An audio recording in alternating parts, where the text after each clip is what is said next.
on the 8th day of October 2017.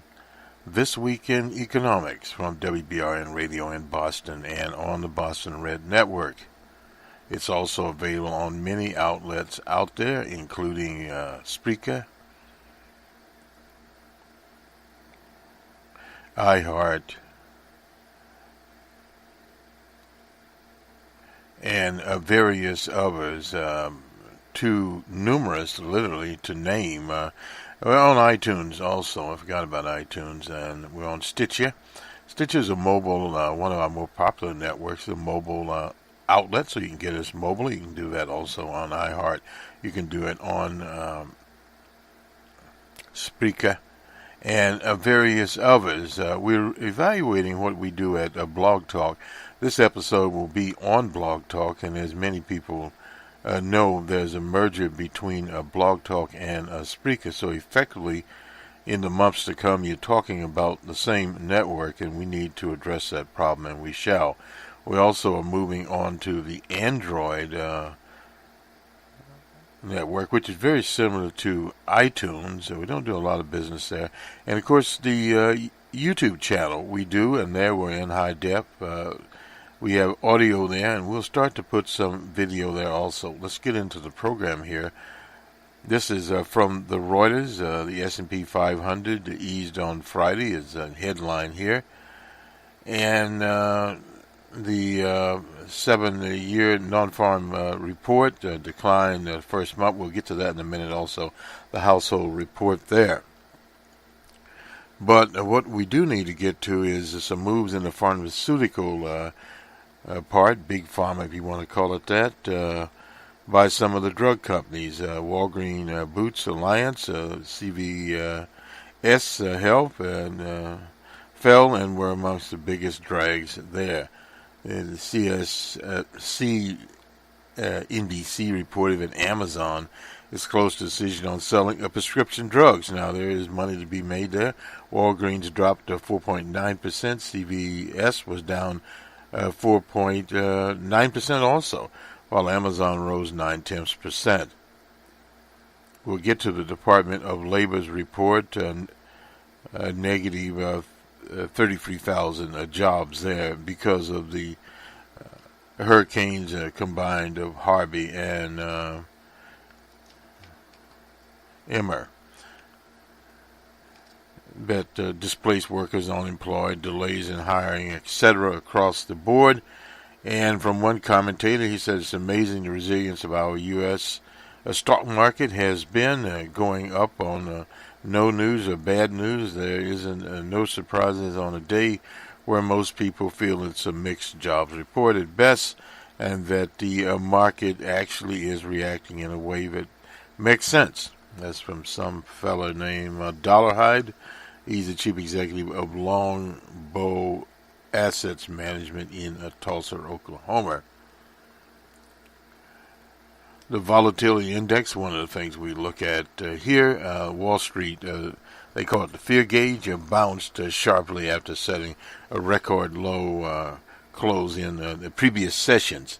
The benchmark slight decline followed a 6-day run of record highs. It's the longest since 1997. It's sort of up and down here. You have the Democratic Republic of Korea planning supposedly to launch a long-range missile.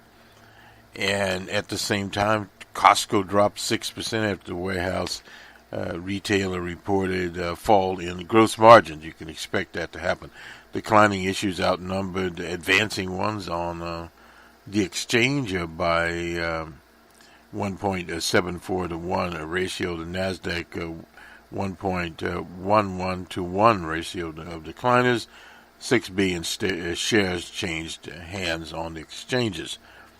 As compared with, that's 5.7. 6.2 billion daily average for the past 20 trades, as according to Thomson Reuters. So that is the news, and we'll go ahead and give the summary here from the Department of Commerce. Let me just open this up here. This is what they call employment situation. Released on a Friday, the employment rate declined to 4.2% in September. Total non-farm payroll employment little changed, negative, as we reported earlier, 33,000. The Bureau of Labor Statistics reported today a sharp employment decline in food services, drinking places, below trend rope in some industries, likely to reflect the impact of Irma and Harvey. Now, we haven't had the recent from Puerto Rico. That comes later. And, of course, we now have Nat. The Irma made landfall in Florida on the 10th of September during the reference period for both the establishment and household surveys, causing severe damage in Florida and other parts of the southeast. Hurricane Harvey, of course, made landfall on the 23rd of August in Texas. Our analysis suggests that net effects of these hurricanes was to reduce the estimate of total non-farm payroll in September. There was no discernible effect on the national unemployment rate. No changes were made to either the establishment or household survey. September figures from both surveys collection rates generally were within the normal range, both nationally and the affected states. The establishment survey workers were not paid for the pay period that included the 12th of the month, were not counted as employed. In the household survey, persons with jobs counted as employed even if they missed work for the entire survey reference week. The week included the 12th week of the month, regardless of whether they are not, they were paid. Both surveys, national estimates do not include Puerto Rico or the Virgin Islands. So that solves that question there. So to the household survey data. The employment rate decreased by 0.2 to 4.2 in September. The number of unemployed persons declined by 133,000 to 6.8 million. Both measurements were down over the year. Among the major groups, unemployment rates for adult men at 3.9%, African Americans at 7%, declined in September. The job rate for adult women at 3.9%, for teenagers all too high at 12.9%. For Europeans, 3.7%. For Asians, the same, 3.7%. Latinos, 5.1%. Little change there. The number of long-term unemployed, those jobless for more than 27 weeks for the purpose of the household survey, was essentially unchanged at 1.7 million, accounting for 25.5% of the unemployed. The unemployment population ratio increased by 0.3% to 60.4 in September, had an increase by 0.6% over 12 months. The labor force participation rate, something was talked about in the 2016 campaign, at 63.1%, changed a little over the month, and has shown little movement for the past year. The number of persons employed part-time for economic reasons, it was little changed at 5.1 million. These people would have worked full-time if they could find it. In September, 1.6 million persons were marginally attached to the labor force, down by 275,000 from a year earlier. Among the marginally attached, 421,000 discouraged workers in September, down by 132,000 from a year earlier. So in other words, those are improving. Those people believe there are no jobs available. The remaining 1.1 million people marginally attached to the labor force had not searched for work for a variety of reasons. The establishment survey, total non-farm employment, was a little changed. The negative, as we said before, 33,000 after adding an average of 172,000 per month over a 12-month period. In September, steep employment decline in food services, drinking places, below the trend growth, and some other industries reflect that. Employment in food, service, and drinking places dropped sharply at a negative 105,000, as many workers were off payroll due to the hurricanes. Over the prior 12 months, food, services, and drinking places have had an average of 24,000 per month. We'll be looking at the next reporting period to see how many actual jobs have been added. Healthcare added 23,000 jobs, in line with the average monthly gain over the prior 12 months of 27,000. Employment increased in ambulatory healthcare at 25,000, was partially offset by a decline in nursing home care. Now, the various machinations in Congress, the Republicans' attempt to repeal and replace Obamacare would have a dramatic effect there because of the Medicaid, block granting there, and whatever tampering would occur with Medicare. Employment, transportation, and warehousing increased 22,000 in September. Job gains occurred in warehousing and storage, 5,000 there. Couriers, messengers, 4,000. Air transportation, 3,000. Employment in financial activities changed little, 10,000 there. A job gain in insurance carriers and related activity, 11,000, largely reflecting hurricane efforts. The gain was partially offset by losses activity related to a credit mediation. I suppose that would be over at Equifax and those kinds of things. And in commercial banking, down, both of these were down 3,000 over the year. Financial activities added 149,000 jobs. September employment in professional and business services, a little changed at 13,000 there over the past 12 months. Growth in the industry has averaged 50,000 per month. Manufacturing was essentially unchanged, negative 1,000 there. Recent employment in November through through August of this year, the industry has added an average of 14,000 jobs. The average work week was unchanged at 34.4. We've had that basically for a very, very long time. Manufacturing work week was unchanged at 40.7 temps. The average work week for production and non-supervisory workers was unchanged at 33.6 hours. In September, the average hourly earning for all workers on private non-farm payrolls rose 12 cents to $26.55 over the past 12 months. The average earning has increased 74 cents. So you have seen some increases there, which tell us the Fed will raise their benchmark in December. The average hourly earning for production non-supervisory workers was up 9. It was in September, up 9 cents at $22.23.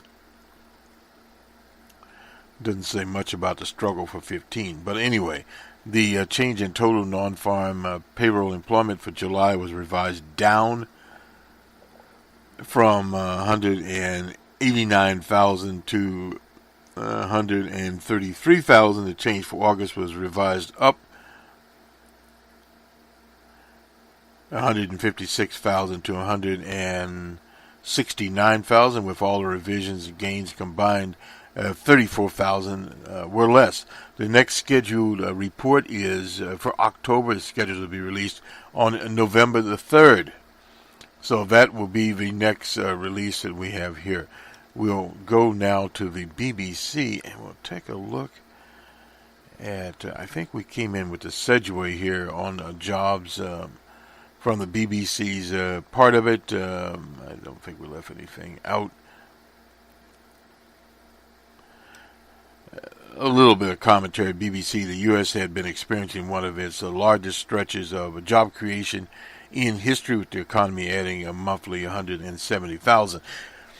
Now, the prevailing wisdom was during the Depression that we needed to add at least 300,000 to pull the slack out of the economy. That has changed a little, and it went down at one time to roughly about 225,000. Now we are down to 170,000. Economists said that the pace is unsustainable and predicted it would slow. No doubt about that. The September report showed hourly, and we just reported that, rose 0.5% and in August, and now it's risen 2.9% over the past 12 months.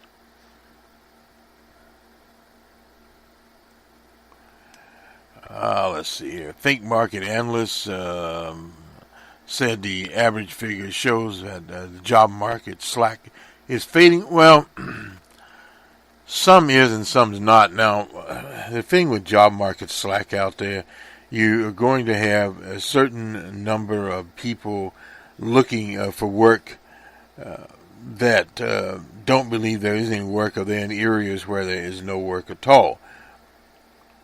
From Aaron Stevenson of Pathon Macroeconomics said unemployment is what matters, and this report therefore makes December rank hike even more likely. And this is basically the prevailing wisdom here. Let's see, where's our next stop? We'll get the UK production figures to see a further fall there. This is from hourly output fell 1/10 in April to a June period. This is the National Office of Statistics. This follows a 0.5 decline in the first 3 months of the year. Economists have warned that UK production continues to lag behind many major partners such as the US, France, and Germany. Full representative continue. This is from the National Office there of the productivity puzzle, referring to relative stagnation of labor production since the financial crisis. And an analysis here by Andy Verdi, he's the economic correspondent. We used to take it for granted that we would get better off as the economy grew, as companies and government investment in better technology skills that each worker would produce more goods and services per hour, bringing in more revenue to their employers. As a result, each worker could could be paid more per hour. The improvements in production were the most of the last 200 years. The motor of economic growth and and so regularly they would be taken for granted.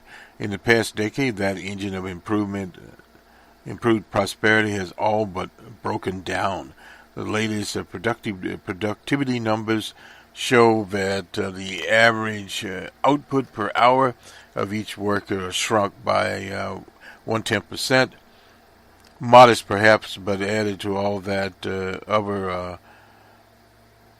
falls in production over the recent years, that each produced no more than we did in 2007 at the start of the Depression. But hang on, don't we keep reporting that the economy has grown? Indeed we do, with record levels of employment and lower unemployment rate, lowest in 45 years. How do we reconcile that? Here's the answer. An economy is merely people and their economic activities, buying, selling, working, saving. So you can grow it without any improvement in productivity by simply adding people to the workforce. Be they EU migrant workers or pensioners choosing not to retire. And that's what the economy has been doing without improving the amount each worker produces. And we'll go to India and talk also about that. The National Office points to the difference between manufacturing and service sector. Service sector output per hour grew by 0.2 without output growth and outpacing growth in hours worked. In contrast, manufacturing output fell while hours grew, so labor productivity in manufacturing declined 1.3 during the quarter. On an annual basis, covering 12 months, after the UK vote, this is the Brexit here, fell 3/10 from June 2016 to June 2017. The last time the Office of National Statistics recorded a fall in annual productivity of that magnitude was in the year September 2013. The UK has studied economic recovery since the financial crisis. We call it the Depression. Has been helped by longer hours and more people working. Productivity has failed to grow, consistently raising concerns for business and, of course, quote-unquote policymakers. We have announced £23 billion for infrastructure, research, and housing, and also reforming technical education so that the economy works for everyone. Businesses have failed to constantly grow, consistently raising concerns anyway. The Shadow Business Secretary here, Rebecca Long Bailey, said our capacity is to raise a long-run living standards seem to be going backwards. This country needs a radical and transformative industrial plan. The only party that can deliver that is Labour. A commentary there in the UK. Now to India. We don't talk about India a lot, but we'll talk about the bleak outlook for employment there. This is also in the BBC. Last year, the BJP, that's a conservative party, in power in Delhi with a resounding majority. This January, India's economic survey hints that things were not going well and employment growth was stagnating. Now, government data shows that the unemployment rate fell to 5%. It rose, to 5%, up from 4.9% in 2013-14, the years before Mr. Modi came to power. The picture may actually be lots bleaker. A recent survey, we'll get to that in a minute, using recent data conducted by the Labor Bureau, reckoned employment growth in India has slowed down drastically between 2012 and 2016. Dr. Abraham believes that existing jobs may have been drying up in India for a while. Jobs in farming, where half of the people are engaged, that's 50% for their livelihood. Too many people cultivating too little land are disappearing. Successive droughts under remunerative prices have pushed people out of the farm and to seek jobs in construction and rural manufacturing. That's from McKinsey report. But slowdown in growth. GDP growth has been falling for 6 consecutive quarters and hit a 3-year low of 5.7% during the April to June period there. In July, they imposed a sweeping but clunky goods and service tax, what we usually call a value-added tax, that adversely affected labor-absorbing sectors like farming, construction, and private business, hitting jobs for hiring for 120 companies. This is in metal, capital goods, retail, power, construction, consumer goods have fallen, according to, and we'll get to the Indian Express's analysis. The job creation in India is a central challenge. More than 12 million Indians will be entering the labor market and looking for jobs every year until 2030. That's a lot. Some 26 million Indians, roughly a population equal to Australia, are looking for work on a regular basis and just simply cannot be absorbed into the Indian economy. The future of employment looks even worse because the labor force is expected to grow rapidly, and around 1 million new workers will seek to enter the labor force every month for the next 3 decades, 30 years. All things standing, India is well on its way to perpetuating a two-tier economy. And we see this two-tier economy, which one group of workers receive lower wages and are benefits than the others. We see a lot of two-tiering in the U.S., so missing the bus, and we'll actually go to the one from the Indian Express, a little easier to absorb.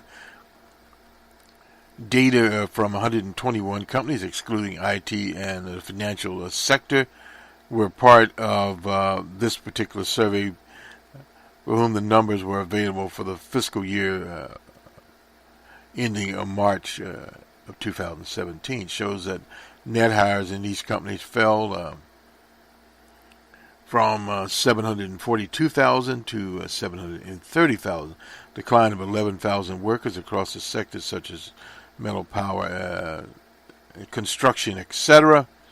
These numbers may seem small, but the experts say they point to a trend of concern. In net aggregate, declined in employee strength of the largest companies in the country reflects a lack of expansion plans and near-term growth expectation of these companies. From textiles, a wave of to IT, a wave of job losses hit new and old economies. A number of companies in manufacturing space are already saddled with high underutilization, the same as in the UK. And also in many cases, if employees were leaving or retiring, the organization is not getting replacements. That is a frightening situation. But what it shows is that they contrast this, the BBP government in India, a conservative market-based government on Dr. Modi, an economist, and the UK Brexit operation in the UK. All of these are struggling towards meeting the demands of a 2017, 2020, etc. economy. That is a very, very big problem, period, for these countries. The India thrown in there, and it's coming the biggest decline in numbers were seen by First Source Solutions, a BPO owned by the Google Group. I'm not sure who they are. So its employees' strength go down by 7,500 during the year, from 23,000 at the end of 2016. They are now at 16,000. Now, Apollo Tire and Heritage Foods is next in line, with the workforce going down from 4,272 to 2,657. So this is just naming some of the industry. Won't go through all of those. In line with the rise in sales of cars and other automobiles, 5 leading automobile players, they mentioned Isuzu, India, etc. Hero Motor Company added 3,142 workers during the year. Not a lot.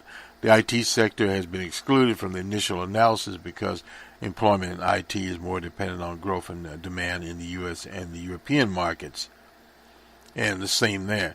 Employment numbers for IT banking sector have been much better. The group of 22 companies in IT, banking, and financial services added one BKH, I'm not sure. The largest addition was done by one company that added 31,380 workers, followed by Wipron, that added 14,000 workers during the year. In the banking sector, ICIC Bank added 8,745 workers. The Axis Bank added 6,400. So you see some growth here, but the growth itself is terribly moderated there. So let's go back here and we'll do the numbers, as one would say. So the whole idea here was to show the difference, the contrasting in with the UK, India, and the US. Now, the US has also a conservative government, and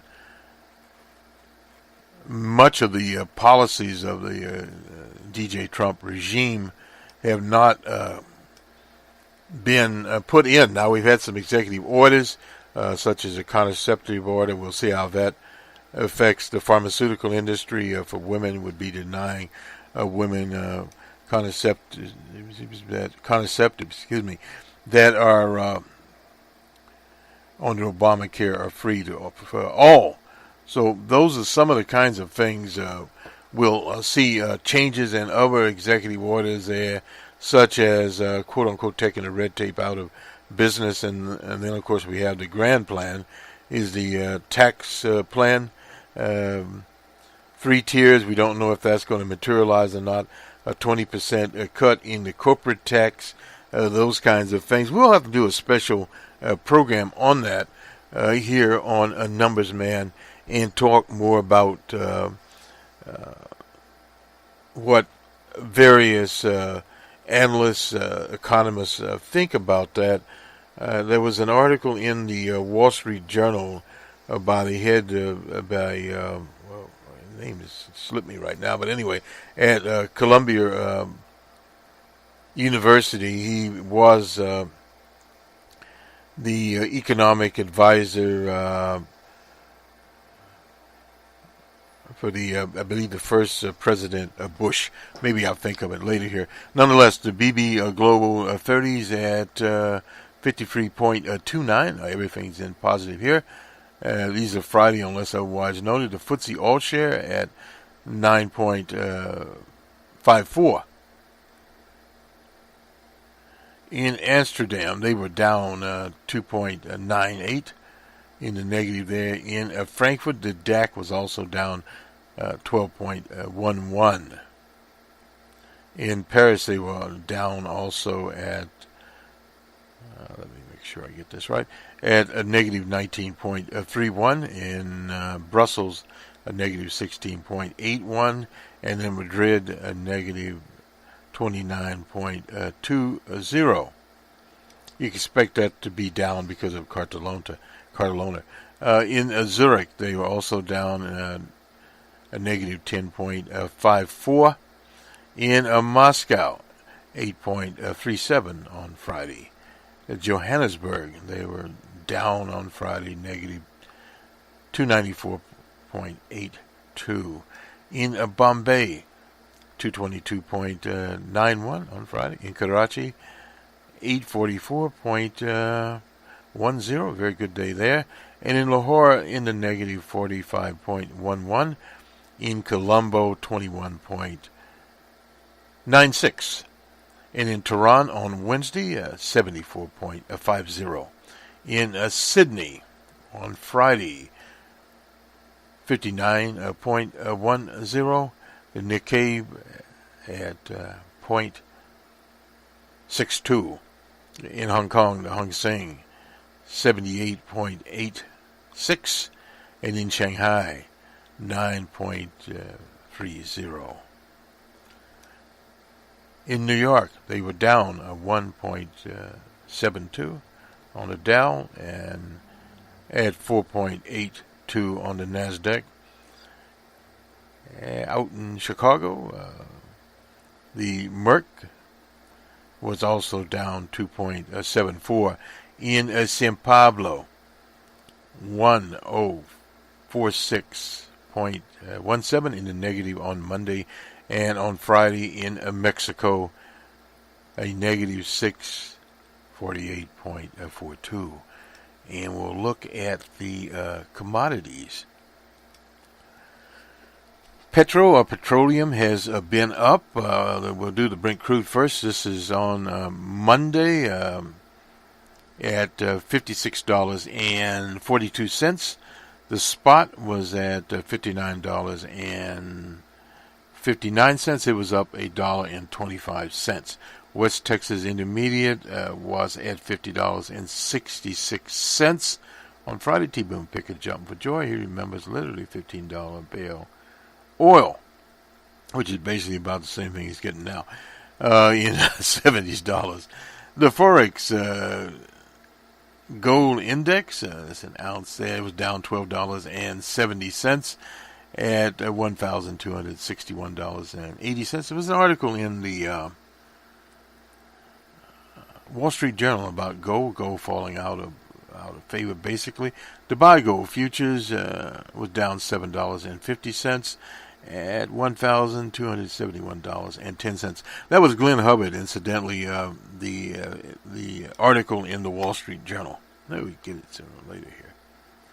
Eurex Life futures, what do we have here? Cocoa futures up $12. Robusta coffee up $13. Boy, every time I buy some coffee beans, they're always going up. Sugar futures are down $5. The Bloomberg Commodity Index on Friday this time around at 85.59, and that was it. In other words, did I get that right? 85.59. They keep changing the printing on me. A little glare on my 85.50. Oops, wait a minute.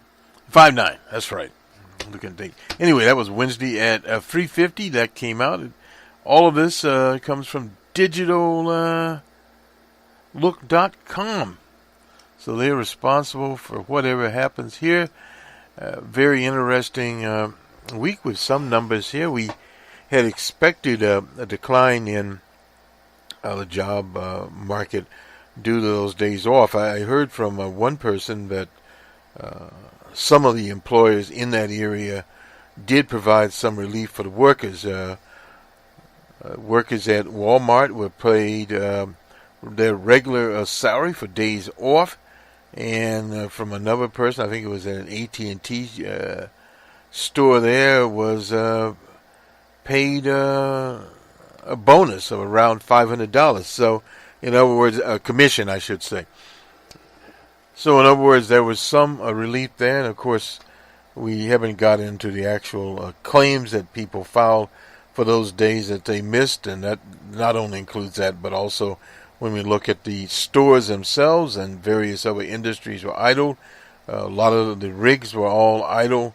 The refinery plants, not only workers lost hours, but the plants lost hours. So, in other words, there were billions of dollars lost there, property damage. We'll have more on that as it comes in. Right now, we have Hurricane Nate is heading into Louisiana, Morgan City, that area there, with, I think it's a Category 1, perhaps a Category 2. A lot of winds, a lot of rain involved there, and we'll see what happens if it gets into the city of New Orleans, which has levees there, were built in the early 1900s, and they've been having trouble there with just ordinary flooding. So those are some things we look at there, and other surveys. I won't say anecdotal information. These are actually surveys out and some studies talking about climate. The President administration decided they were going to scrap the U.S. commitment to the climate accords, which was signed by the EU, China, and various others. Nonetheless, as they pull out of this, this is going to start to have an increased impact on future budgets, as the President, DJ Trump, said down in Puerto Rico there with the budget. And in Puerto Rico, the infrastructure there is totally done, as we'll say. In other words, it is gone. The power grids there are gone. They're trying to get the cell towers back up again. And Mr. Musk of the Tesla organization has evidently been testing on some small islands, I assume. But he owns solar power, and he's willing to put that into Puerto Rico. So Puerto Rico could go solar. This is an example that existing technologies or future technologies can bring about actually better results for people. Example of that is in some villages in Togo and other places that they now have power, electricity because of solar. They didn't have generation plants, so now they have that. And also comes internet service to those countries, and they don't have to just hold their schools during daylight until they move to larger cities. Told that by a professor. Nonetheless, this will do it for us. So for those in business, make it a productive next week. The consumer, obviously, you're keeping your eyes on the prize. It'd be kind of interesting as we go out of October here and start in November and the so-called holiday season, and see where consumers are. We'll be looking at credit card debt levels, definitely, and where workers are putting that extra few cents they're hourly in, and we will look at that. Not Indian workers, they are going in the other direction, and also in the UK.